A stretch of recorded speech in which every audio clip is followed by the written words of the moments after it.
Jueves 25 de septiembre, buenas noches amables televidentes, bienvenidos a la emisión estelar de su informativo La Noticia.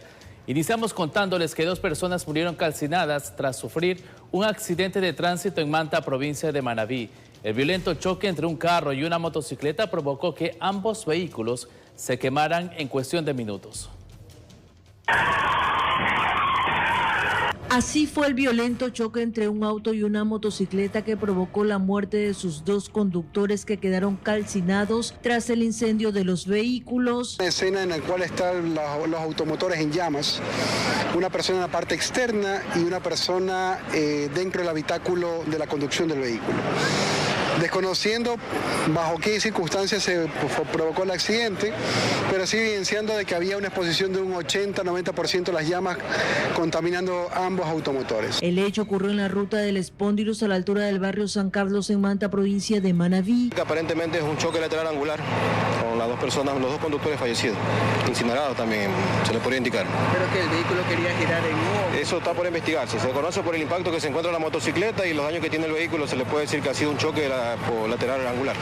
El conductor del carro fue identificado como Luigi Benincasa, quien quedó atrapado por la moto que se incrustó en el carro tras el impacto. El conductor de la motocicleta responde a los nombres, según información dada también por la parte de la Policía y Tránsito, Luis Antonio Estrada Contreras, de una empresa de seguridad.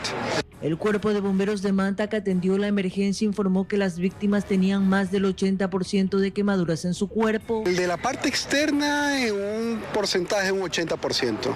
El de la parte interna en su totalidad. El vehículo está completamente en llamas. Desde la provincia de Manabí, informó Wendy Delgado.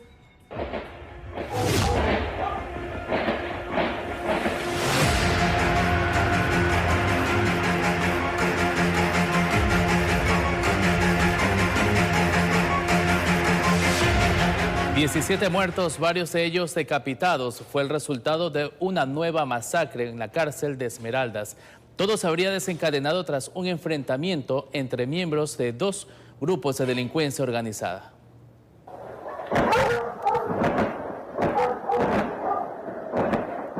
Los cuerpos fueron amontonados en el patio de la cárcel. Los apuñalaron, dispararon. Algunos no tenían cabeza. Los uniformados tuvieron que buscar las piezas anatómicas de los reos tras el amotinamiento, registrado en la cárcel de Esmeraldas. Una verdadera masacre durante la madrugada de este jueves entre 2 GDO, tiguerones contra lobos de los pabellones B y C. Todo comenzó en este último, cuando un cabecilla comandó la matanza. Oradores del sector de la refinería escucharon decenas de disparos.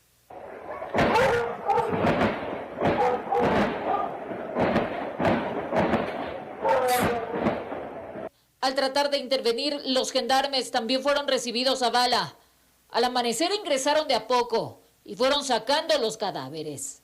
El perímetro del CPL fue cerrado para impedir cualquier tipo de desmanes. Y en los exteriores de la morgue, decenas de familiares que pedían respuestas. Cuando uno ingresa allá, le revisan hasta lo último, a lo más profundo le revisan cómo es, supuestamente que hay decapitados, cortados y todo. ¿Quién entró las armas? Hasta el cierre de esta edición no hubo un comunicado oficial por parte del SNAI ni del Ministerio del Interior. A través del chat de prensa se confirmó que son 17 fallecidos. Se señaló que en las próximas horas se dará más detalles. Informó Marilyn Jaramillo. Y 3 sujetos integrantes de una organización delictiva fueron detenidos en Machala, provincia del Oro. Según la policía, los aprehendidos habían planificado atentar contra funcionarios del SNAI.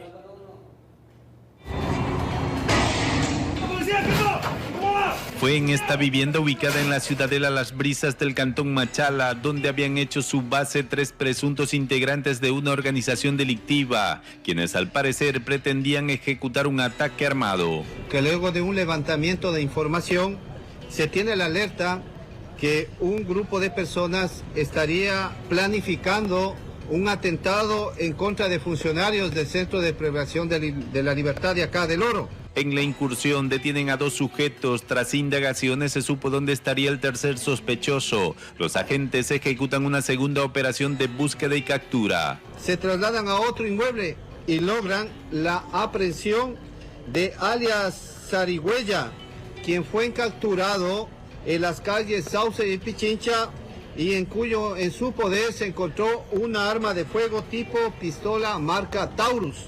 Según inteligencia policial, los detenidos habían planificado atentar contra la vida de varios agentes penitenciarios. Se presume que el ataque sería una retaliación debido al traslado de 21 reclusos de la organización a la que pertenecen los hoy detenidos. Estas personas, luego de hacer la identificación, pertenecerían a la GDO de los South Box.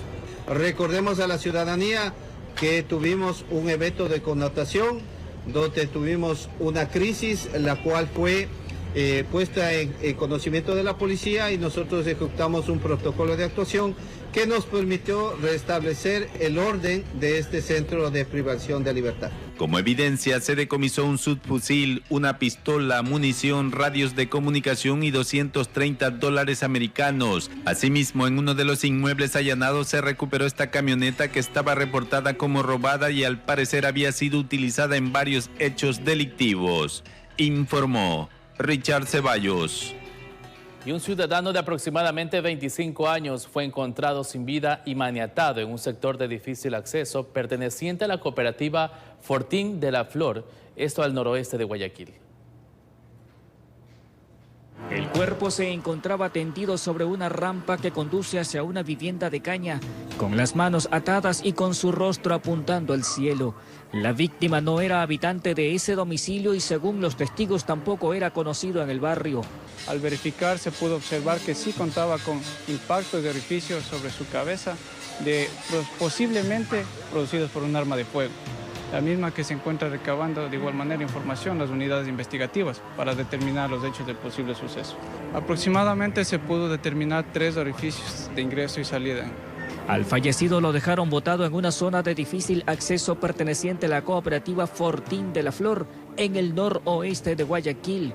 Vecinos aseguraron que no vieron nada, pero recordaron que alrededor de la 1 de la madrugada de este jueves escucharon disparos. Veo que dice que alguien ha muerto, pero yo escuché las balas, pero no sabía que era aquí, cerca. A esa hora nadie se atrevió a salir desde sus casas. Se imaginaron que alguna tragedia se habría presentado, pero el temor los mantuvo encerrados. Fue en horas del día, con la luz del amanecer, cuando se percataron de aquel cuerpo de 25 años aproximadamente que permanecía en el sitio. Al llegar nosotros pudimos observar efectivamente que se encontraba atada de solo sus manos. No tenía documentación, por el hecho de igual manera no se le pudo identificar. Informó José Morales. El nuevo hecho violento en Pascuales, al norte de Guayaquil. En esa ocasión, una mujer murió al ser baleada en una mototaxi cuando iba en compañía de su madre. El vehículo de medicina legal arribó a Pascuales otra vez en menos de 24 horas y una vez más al barrio Carlos Guevara Moreno, donde en esa ocasión una mujer fue la víctima mortal. El cadáver estaba en la calle y un familiar lloraba desconsolado a pocos centímetros. Quien respondía a los nombres de Xenoa Giselle Espinal Toala. Hasta el momento no tenemos conocimiento de si posee antecedentes penales. Tiene varios orificios de entrada presuntamente de proyectil en su cabeza. Los habitantes de ese sector indicaban que por aquí esto ocurre casi todos los meses y por eso decían que no estaban asustados. Solo estaban mirando cada detalle del procedimiento de la Unidad de Criminalística y Medicina Legal. Los agentes en la calzada no hallaron casquillos. Supuestamente todo ocurrió dentro del vehículo en el que se movilizaba. Versiones que tenemos de su acompañante, que es la señora madre de la víctima, en una tricimoto, en la cual se han venido trasladando desde su domicilio en el sector de Guamote y que se direccionaban hasta otro domicilio de un familiar. El DIDESEC trata de determinar quiénes cometieron el crimen y por qué. Y por ahora revisan videos de cámaras de vigilancia y otros detalles de este hecho violento que, según los uniformados, no estaría relacionado al doble crimen de la tarde de ese miércoles, informó Charlie Pisa. En otros temas, en la vía E35, así como en la carretera Tabacundo-Cayambe, se registraron cierres viales durante este jueves. Decenas de personas que intentaban llegar a sus destinos no pudieron hacerlo. En la Y de Tabacundo se presentaron los casos, por decir poco, más abusivos, pues debido a la falta de transporte, vehículos particulares lograron poner ellos su propia tarifa. Estoy aquí a aproximadamente una media hora y no llegan los buses, no hay buses aquí. Como usted puede ver, está la gente ya acumulándose, llegando más. Hay otras personas que están en los carros particulares queriendo llevar, pero piden unos precios exagerados, muy elevados. Por ejemplo, hasta Guayabamba, ¿cuánto le quieren cobrar? Un señor me dijo 20, otro me dijo $5, entonces... ¿Y cuando normalmente un bus cuánto cuesta? Vale $1.25 a Guayabamba. Con un poco de sacrificio, algunas personas lograron costear el valor de su viaje. Sin embargo, otros, por más que exprimieron su bolsillo, tuvieron que caminar largos tramos. Y escucho recién que una señora quiere cobrar por cada uno recién aquí $10 desde aquí. Mire, yo vengo de la ciudad de Otavalo. Caminar de Otavalo acá, acabo de llegar, salí 5 de la mañana, con los pies atrofiados totalmente. ¡Vamos, compañero, vamos! Los casos presentados fueron a consecuencia del cierre vial de la carretera Tabacundo-Cayambe, donde comuneros obstaculizaron el paso y emprendieron una marcha que sumaba personas según avanzaba. Situación casi similar que la reportada en la vía E35, en donde la gente solo pudo llegar hasta el sector del Mirador de Otón, pues los manifestantes cerraron la calzada con árboles, escombros y llantas viejas. Como está cerrado aquí las vías, no se puede llegar a la planta. Lamentablemente se hizo todo el intento, pero no puedo dejar la moto aquí e irme a pie porque después puede pasar algo con la moto. Quienes todavía permanecieron en esos sitios esperaban confiados que al llegar la noche se habilite el paso, al menos por unas horas, pues ese tiempo sería el suficiente para llegar hacia sus destinos. Informó Javier Rosero. El bloqueo de vías en Otavalo e Ibarra impide el paso de combustibles y productos de primera necesidad, mientras que los comerciantes reportan graves pérdidas económicas. Las movilizaciones indígenas en rechazo a la eliminación del subsidio al diésel han desatado una crisis en el norte del país. En provincias como Imbabura y Carchi se registran desabastecimientos de combustibles, pérdidas diarias que superan el $500,000 y cierre forzado de negocios por amenazas de grupos que mantienen bloqueadas las vías. Los sectores nos están reportando las dificultades que ha tenido todo el sector productivo, llamémosle, sí, de la ciudad. En Ibarra, las estaciones de servicio agotaron los últimos stocks y los tanqueros no pueden ingresar por los bloqueos en el sector del Cajas. En Otavalo, en cambio, aún existen reservas, pero los propietarios se abstienen de vender por las intimidaciones de manifestantes. Sí hay estaciones de servicio que todavía tienen combustible, pero no lo pueden vender, porque están amenazados por los indígenas y estos infiltrados que se han detectado. Pues el gobierno capturó a algunas personas infiltradas. La Cámara de Distribuidores de Derivados de Petróleo denunció que esta situación impacta directamente en el transporte de productos de primera necesidad y en el comercio internacional. Todo lo que es importaciones y exportaciones por tierra no pueden pasar en el puente de Rumichaca, entonces esto se extiende hasta la provincia del Carchi. El sector empresarial, por su parte, también siente el impacto. Según la Cámara de Comercio de Ibarra, una gran empresa local acumula pérdidas de hasta $75,000 en pocos días, mientras que una mediana empresa reporta $14,000 en perjuicios. Significa también pérdidas que están relacionadas con la cancelación de pedidos, con la cancelación de reservas. Las pérdidas en estaciones de servicio también son significativas. Sumando Imbabura y Carchi, aproximadamente son $500,000 diarios que se pierden en ventas. Aunque hubo presencia militar en la ciudad de Otavalo durante la visita presidencial, los bloqueos en la periferia persisten, sin convoyes que garanticen el paso de combustibles y con amenazas latentes. Los distribuidores y comerciantes demandan acciones urgentes del gobierno antes de que la crisis escale a un desabastecimiento generalizado, informó Miguel Ángel Bedoya. La policía desmanteló un centro clandestino y de acopio y distribución también de combustible tipo diésel que presuntamente abastecía actividades ilícitas como la minería ilegal en Manaví. 7 personas fueron detenidas en Montecristi. En un operativo en Montecristi, provincia de Manabí, la policía desmanteló un centro clandestino de acopio y distribución de combustible. 7 personas fueron detenidas. Un lugar donde se acopia y posteriormente se distribuye combustible ilegal. Es así como las unidades, el momento que hacen el allanamiento, efectivamente se encuentran con 5 autotanques, que son los tanqueros que están con combustible. Durante el allanamiento, los agentes encontraron 5 autotanques cargados de diésel, 8 cisternas plásticas con combustible, además de otros indicios. Hemos determinado que en este lugar existirían 18,000 galones de combustible, específicamente diésel. También dentro de las evidencias se ha encontrado $7,200 en efectivo, 4 cheques con un valor de $7,000, equipos terminales móviles, 3 armas de fuego. De las primeras investigaciones, el combustible habría sido obtenido a través de perforaciones clandestinas en el poliducto que atraviesa Manabí. Pero gran parte de esto iba para estas economías ilegales, específicamente para la minería ilegal. Esto es un golpe que viene dando la policía, que ha dado la policía en este contexto de las manifestaciones que tenemos. Las autoridades advirtieron que el combustible almacenado de forma ilegal representaba un riesgo para las poblaciones cercanas. Ver que no presta las garantías, aquí era una bomba de tiempo realmente, porque incluso aquí funcionaba una mecánica. Desde la provincia de Manabí, informó Wendy Delgado. El Consejo Nacional Electoral decidió unificar la consulta popular para la conformación de la Asamblea Constituyente con las del referéndum relacionada a bases extranjeras y financiamiento a partidos políticos. El CNE tiene listo el calendario para que los ecuatorianos acudan a las urnas. Ya con luz verde de la Corte Constitucional sobre el decreto ejecutivo 153 relacionado a la Asamblea Constituyente, el Consejo Nacional Electoral CNE calienta motores para que los ecuatorianos acudan a las urnas el 16 de noviembre.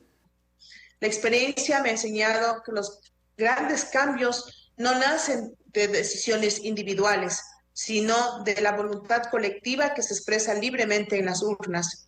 Y para estos comicios son 13.938.724 de ecuatorianas y ecuatorianos quienes con su voto tienen en sus manos la gran oportunidad de definir el rumbo de las próximas generaciones. Serán 3 preguntas. Referéndum sobre la presencia de bases militares extranjeras en territorio nacional, así como el financiamiento económico a organizaciones políticas, y una de consulta popular para la instalación de la Asamblea Constituyente. En relación a Borbón, provincia de Esmeraldas, se incorporará una adicional relacionada a la cantonización. Cabe destacar que esta decisión permitirá garantizar la eficiencia en la administración de los procesos electorales mencionados y optimizar el uso de los recursos y presupuestarios institucionales de la Consulta Popular 2025. También quedó listo el límite máximo del gasto electoral. Por el valor de $5.575.489 de los Estados Unidos de América, con 60 centavos.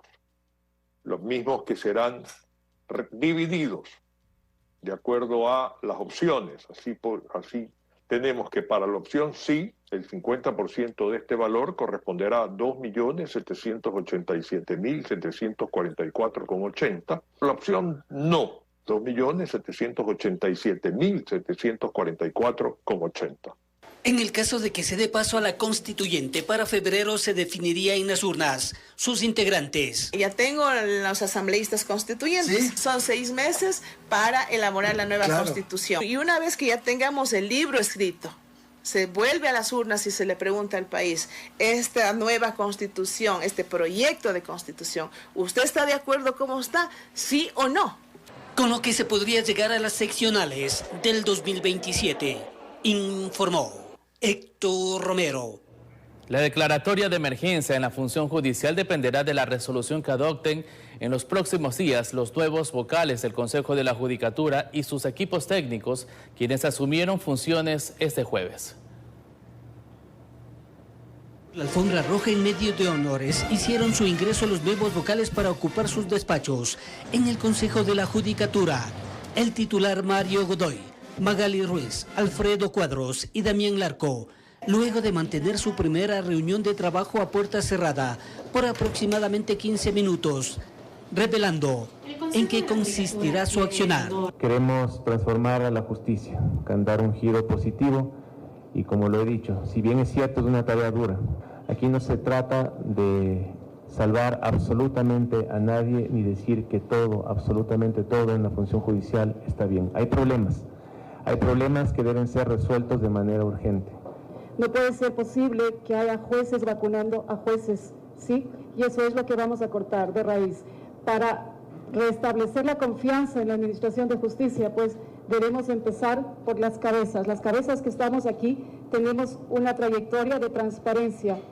Uno de los temas fuertes, la declaratoria de emergencia en el sector justicia, para lo cual ya contarían con información actualizada de la función judicial, Fiscalía General del Estado, Defensoría Pública y Judicatura, que no se puso en conocimiento del pleno anterior por estar en periodo de transición, y serán los nuevos funcionarios quienes tomen la decisión final. Los valores no podemos indicarlos para no ser imprecisos. Necesitan las vocalías integrar sus equipos de trabajo, que se lo harán en el transcurso de esta semana, pero también tendrán que analizar la información. Cada una de las vocalías con sus equipos técnicos tienen que validar la información. Posiblemente las vocalías requieran más información para obtener más insumos o no, pero esto es un asunto que no puede decidir solamente la presidencia, porque esto es un cuerpo colegiado.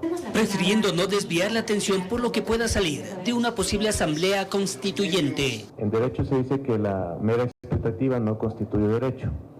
De esa misma manera le puedo decir que mientras no exista un pronunciamiento oficial en las urnas, a este pleno lo que le corresponde es cumplir con el actual régimen constitucional, el régimen normativo y reglamentario. Tenemos que generar una planificación por 6 años, que es del periodo que nos asigna la Constitución. Anuncio de cambios en la judicatura que genera expectativa, informó Héctor Romero.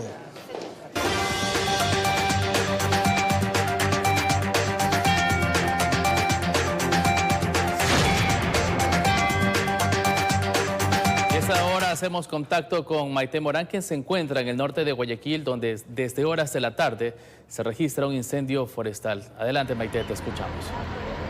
Sí, ¿cómo estás, Charlie? Amigos televidentes, así es, desde las 16:30 se registró este incendio forestal. Nos encontramos cerca al Cerro Colorado, donde ocurrió este incidente. El cuerpo de bomberos de la ciudad está trabajando desde esta hora. ¿Cómo va la situación al momento? Este es un incendio alarma 3. ¿Cómo está? Buenas noches. Sí, este incendio está en desarrollo. La tenemos contenida en un 65%. Están sin peligro las viviendas, las ciudadelas aledañas sin ningún problema. Estamos con cuadrillas de brief forestales y de refuerzos de incendios forestales, centro del bosque tropical, Cerro Colorado, atendiendo ya el flanco activo del incendio. Aproximadamente son unos 500 metros de fuego, lo que afecta todo el sotobosque del bosque tropical. Así que le estamos haciendo con maquinaria, líneas de defensa y líneas de control, y personal de cuadrillas. Actualmente tenemos 23 como primera línea, 20 unidades de bomberos desplegadas, 2 cisternas de 10.000 galones, desplegadas piscinas forestales, trabajos de bombeo, y realmente tenemos ahorita lo que es en la cola del incendio ya en liquidación. Para que la gente entienda un poquito, ¿cuántos bomberos están trabajando? Porque vemos gran cantidad de bomberos en el lugar. Actualmente tenemos 110 bomberos y aumentando en una cuadrillas de trabajo. Quiere decir que hay relevos de bomberos para los cuales no tenemos ayuda. Tenemos total más o menos de 120 bomberos ya desplegados al sitio. Trabajando, tenemos a 60 dentro del incendio, desplegados en 3 puntos, en flanco derecho y flanco izquierdo, trabajando del lado de la Ciudad del Maestro y del lado de la ciudad de Metrópolis o la Narcisa de Jesús. ¿Se han acercado tal vez los ciudadanos justamente que viven en esta ciudadela? ¿Se les ha dado tranquilidad? Por supuesto, tenemos unidades dentro de las ciudadelas, aunque el fuego no va a llegar al punto, pero de todas maneras el tema de la tranquilidad de los moradores, absoluta. Tenemos contenidos los flancos que llegan a las viviendas, quiere decir que no hay ningún peligro hacia la vivienda, estamos protegiendo el bosque. Por la experiencia que ustedes tienen, más o menos, ¿cuántas horas tardarían en apagar este incendio? El tema es contenerlo, como te decía, estamos en un 65, ya llegando a 70, me están diciendo. Realmente nos demoraremos en el proceso de liquidación y el día de mañana se continuarán labores, yo creo aproximadamente unas 8 horas de trabajo. Ahora es importante para los ciudadanos saber por qué se daría este incendio. ¿Ya tienen tal vez las posibilidades de haber provocado tal vez el incendio o fue por el calor de la ciudad? Bueno, tenemos la temporada seca y este sol canicular de esta semana no nos ha dado tregua. La deshidratación ha corrido con mayor velocidad en el tema de vegetación, pero una vez que terminemos las operaciones de bomberos de liquidación, se procederá después en tema de denuncia o fiscalía la investigación. Por ahora nos estamos concentrando en protecciones de vivienda y cuidar ya el bosque. También la vegetación que existe en este lugar, hay animales silvestres también acá. La flora y fauna afectada totalmente, cada incendio forestal rompe el equilibrio del ecosistema de este bosque tropical seco, entonces lo que tenemos que tener es mayor precauciones con estas rutas que tienen los animales para comer, estas rutas nocturnas que tiene actualmente, porque ya son siendo casi las 8 de la noche, 9 de la noche. Son las exactamente 22:27. Perdido en el tiempo. 10 de la noche ya tienen sus rutas de descanso, entonces es con mucho más peligro, ¿no?, para los combatientes que están en el sitio. Ahora, importante tal vez recomendaciones a las personas que acostumbran subir al cerro. En esta época es importante no, por ejemplo, no llevar cigarrillos. ¿Qué otras recomendaciones les podría dar usted? Mira, el deporte es senderismo y lo hacen personas muy responsables. El problema es de la gente que es negligente con la quema de desechos cercanos al bosque, porque los senderos están siempre centro del bosque y los incendios son en las periferias. Entonces la recurrencia nos dice que la estadística de la recurrencia es siempre por negligencias o por el tema del calor, cualquier chispa que hace ignición en esta vegetación tan liviana. Le agradecemos bastante a la autoridad, justamente como ustedes pueden observar. En este momento están trabajando más de 100 bomberos todavía en el punto. Ellos van a permanecer durante la noche y madrugada hasta que este incendio sea apagado. Las recomendaciones ya las escucharon. Es importante, si usted conoce sobre un incendio forestal, llamar primero al 911 a pedir la ayuda inmediata. Charlie, tú continúas con mayor información. Muchas gracias, Maite, por tu informe. Vamos a una primera pausa comercial, pero al volver, la policía ejecutó el operativo Apolo 4.0 en el Cantón Milagro en Guayas para buscar a los miembros. La policía ejecutó el operativo Apolo 4.0 en el Cantón Milagro en Guayas para buscar a miembros de una banda delictiva. Los uniformados allanaron varias casas, entre ellas la de su cabecilla, alias Alan, quien fue detenido en febrero de 2025, pero recuperó la libertad poco después. Nuevamente la policía está tras la pista de alias Alan, o también conocido como AA, identificado según las autoridades como el cabecilla de los Águilas en Milagro. Este jueves desde las 4 de la mañana el bloque de seguridad llegó a ese cantón y en varios barrios allanaron al menos 6 inmuebles. Ingresaron primero a la que sería la casa de Alan, una propiedad de 2 pisos con acabados de lujo, donde no se encontraba el sujeto considerado objetivo de intermedio valor, quien ya cayó preso en febrero pasado junto a 12 cómplices, entre ellos policías en servicio activo y hasta un guía penitenciario. Lastimosamente no hemos tenido los resultados que queríamos, que es de este líder. Hemos ingresado a la casa, con personal militar, hemos ingresado en los lugares. ¿Qué han encontrado? Se han encontrado terminales móviles, encontramos una de las personas que tenía ya la alerta de que estaban acercándose el personal militar y personal policial. Es decir, ¿podría haber fuga de información? Lastimosamente no podemos decir eso porque encontramos a una persona que fue alertada por parte de los sectores que él tiene liderazgo. O sea, los vecinos. Entonces, obviamente llamado la atención tal vez de estas personas que están ahí haciendo como vigías o vigilancia. Campaneros. En medio del recorrido, los uniformados también descubrieron esta pesebrera. Al menos 7 caballos de paso traídos desde Colombia permanecían en este lugar. Estaban marcados con la AA, lo que los hace presumir que serían de propiedad del cabecilla. Había en el sitio un área social y un bar, al que los vecinos han visto llegar a sujetos en moto y vehículos de alta gama. aquí en este lugar que se podría considerar que es un lugar de diversión de posiblemente este grupo organizado. Incluso se ven orificios en los techos que podrían ser producto de disparos de armas de fuego. Cerca de ahí, un helicóptero de la policía detectó una camioneta abandonada en medio de la maleza, lo que levantó las alertas de las autoridades. Tras el operativo Apolo 4.0 en Milagro, la policía informó que fueron aprehendidos solo 2 miembros de esta organización, dedicada a varios delitos. Por eso solicitan información anónima a los vecinos a través de la línea 1-800 Delito y el 131, informó Carolina Pimentel. La policía detuvo a varios presuntos extorsionadores en distintos puntos de Guayaquil. Además, hay una vivienda usada como centro de acopio de droga en el norte de la urbe.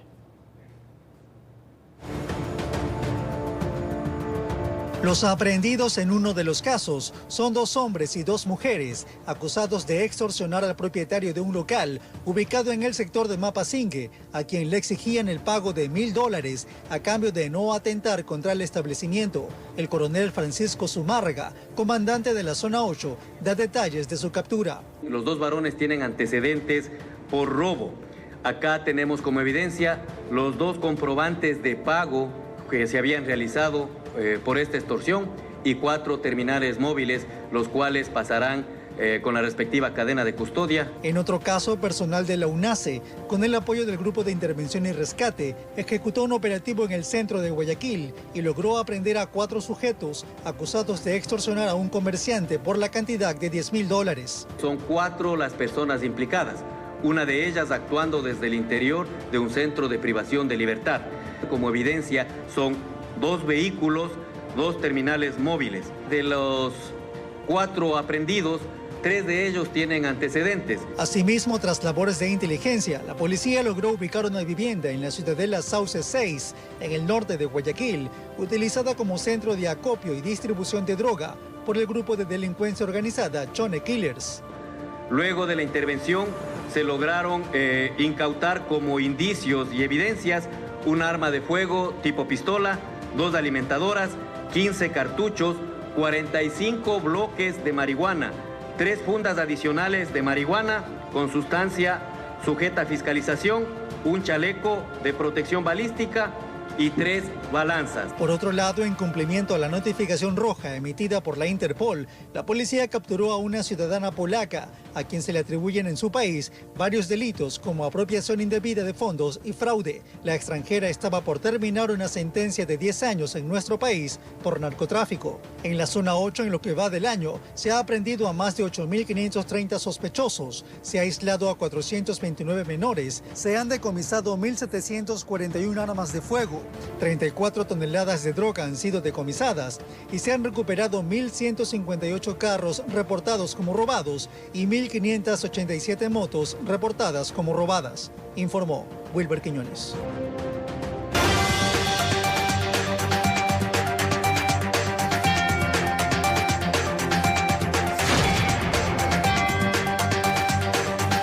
Hacemos nuevamente contacto con Maite Morán, quien se encuentra en el incendio en el norte de Guayaquil, un incendio forestal y que los bomberos continúan trabajando. Adelante, Maite. Así es, Charlie. Amigos televidentes, les actualizamos justamente la información. Primero, indicarles que este incendio empezó alrededor de las 16:30. Para quienes no viven en Guayaquil, les explicamos. Estamos en el norte, exactamente cerca de la avenida Narcisa de Jesús. Ustedes pueden ver a los bomberos que han descendido ya del Cerro Colorado, donde se registró este incendio. Alrededor de 100 bomberos han trabajado desde la hora en que se notificó al 911 sobre este incendio. Ahora vamos a dialogar justamente con el mayor a cargo de las unidades, quien nos tiene información actualizada. ¿Cómo van ahora? Bueno, tenemos a 40 bomberos sobre la cabeza del incendio. Tenemos un control de un 90%, las operaciones van a continuar, pero ya tenemos un control del incendio. O sea, ya tenemos los flancos activos, totalmente controlados. Si la ciudadanía ve pedazos de fuego, son troncos que están dentro de la zona quemada. Entonces logramos llegar a la cabeza del incendio aproximadamente ya después de 5 horas de trabajo, pero ya lo tenemos controlado. ¿Van ustedes a permanecer aquí hasta el momento en que esté al 100%? Sí, adicional a que estemos aquí, el día de mañana también van a haber rondas y ya conjuntamente con las operaciones y articulación del medio ambiente se realizará ya el conteo exacto de las hectáreas quemadas, pero era importante comunicar a la ciudadanía que si ven puntos prendidos, no son llamas, sino que son troncos encendidos, que van a continuar tener ese tema de fuego, ¿no? Pero no hay ningún problema. Le agradecemos justamente a la autoridad del Cuerpo de Bomberos de Guayaquil por actualizarnos la información, así principalmente para las personas que habitan en este sector donde hay varias ciudadelas que justamente estaban preocupados porque este incendio se registra en Cerro Colorado, pero cerca a sus viviendas. Como ustedes escucharon, ya prácticamente está controlado el incendio, así que usted, si está en casa, puede dormir tranquilo. Charlie, tú continúas con mayor información. Muchas gracias, Maite, por tu informe. Y en medio del paro nacional convocado por la CONAIE, las comunidades indígenas intensifican las protestas en Imbabura con cierres de accesos y suspensión de actividades comerciales. Las autoridades insisten en mantener el diálogo. Las movilizaciones en el norte del país no dan tregua. En el cuarto día del paro nacional convocado por la CONAIE, las principales ciudades de Imbabura registraron marchas, bloqueos y cierres que alteraron la cotidianidad de la población.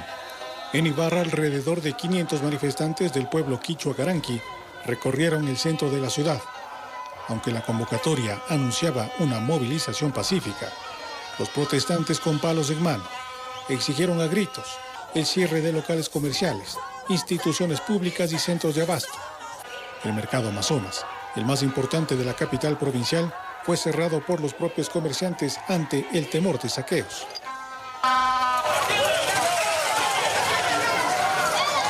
Un escenario similar se vivía en Atuntaqui, Cantón Antonio Ante, donde los habitantes denunciaron daños a vehículos estacionados, cuyas llantas fueron pinchadas por manifestantes. Las vías de acceso a la provincia fueron bloqueadas en distintos puntos.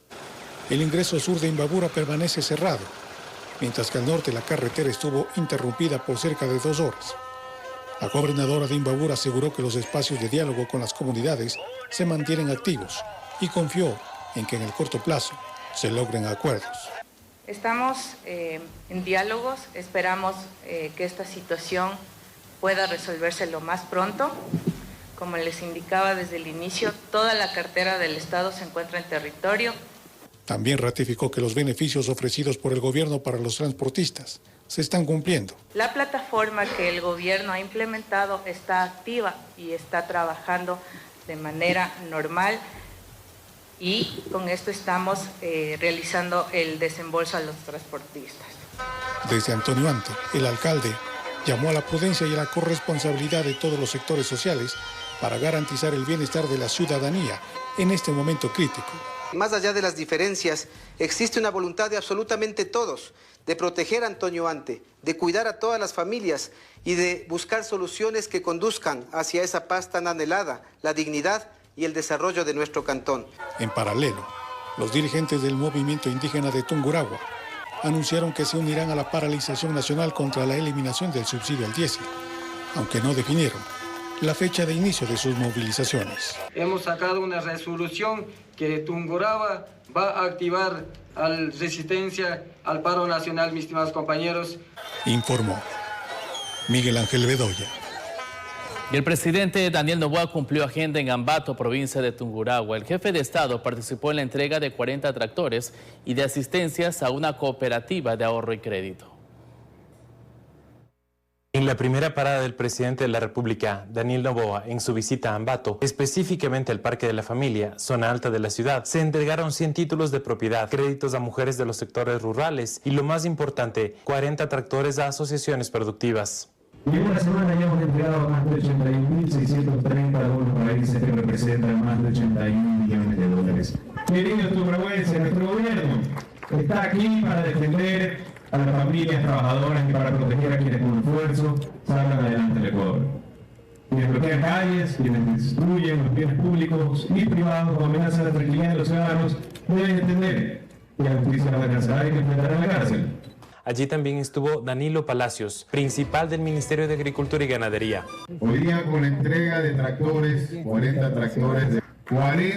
tractores de los 140 ya entregados, y que cada agricultor pueda ser más productivo. Los agricultores agradecieron la labor del gobierno nacional. Que nos beneficia en gran manera en las labores diarias de nuestro campo día a día. Señor presidente, cuenta con todo nuestro respaldo. Posterior fue a la Universidad Técnica de Ambato a entregar...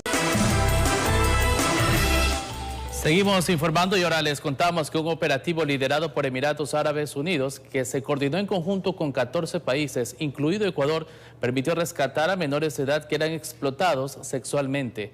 En Ecuador, la policía detuvo a un hombre en Napo.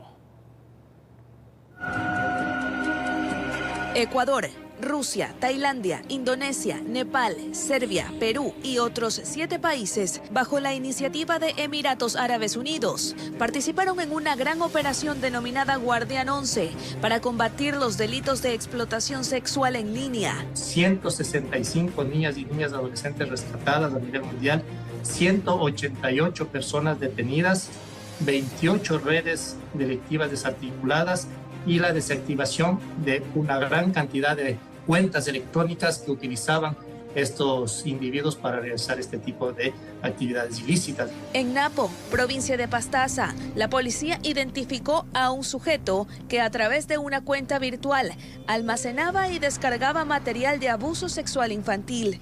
Además, estaría produciendo contenido de carácter sexual con una menor de edad. En el cual tuvimos nosotros una persona detenida y el rescate de una víctima, y se incautaron más de 24 archivos de material de abuso sexual infantil. En 2024, la policía investigó 35 casos de este tipo y en lo que va del 2025 ya son 34, una cifra que de forma preocupante se mantiene, aunque han detenido a 14 personas durante estos meses. Sí, para nosotros es muy importante rescatar a estos niños, niñas, adolescentes que son víctimas de estas personas que se encuentran al margen de la ley y que lastimosamente muchas veces son del propio núcleo familiar.